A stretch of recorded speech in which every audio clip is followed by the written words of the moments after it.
Have you ever wondered why $1 costs, for example, £0.8?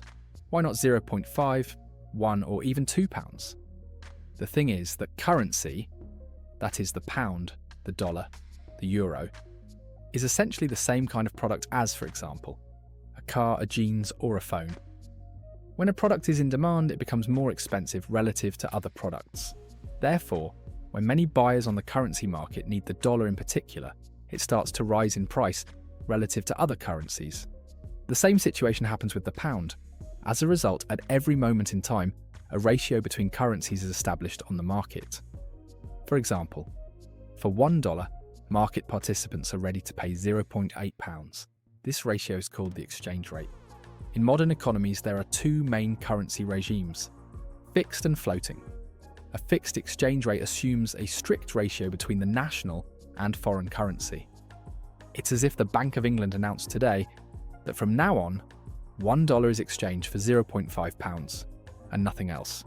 A floating exchange rate, on the other hand, is formed as a result of numerous transactions of buying and selling currency on the free market. Each of these regimes has its own advantages and disadvantages, but in the overwhelming majority of economies, including the British one, a floating rate is used. Therefore, it's the one we'll look at further. So, what does the floating currency rate depend on? First of all, on the macroeconomic situation.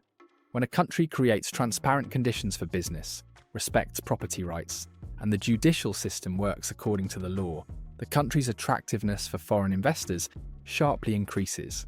Then they are willing to open and develop business precisely in this country. And for that, they need the national currency. And the demand for the pound begins to grow.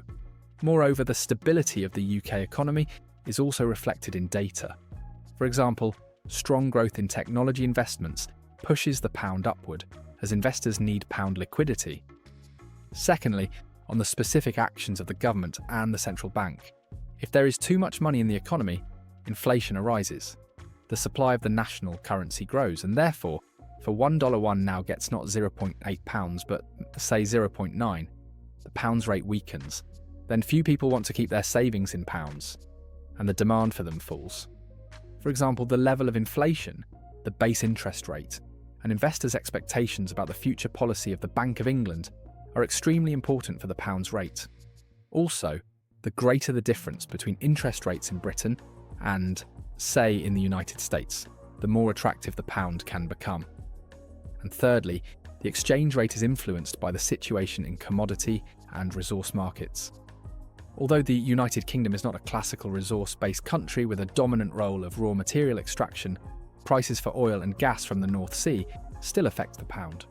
When oil and gas become more expensive, exports of resource-producing companies grow. They receive more foreign currency earnings and exchange them for pounds, which supports the pound. On the other hand, the UK is, on the whole, an importer of oil and oil products. Therefore, a sharp increase in oil prices can make imports more expensive, put pressure on the economy, and weaken the pound. Of course, at every moment in time, many factors influence the exchange rate.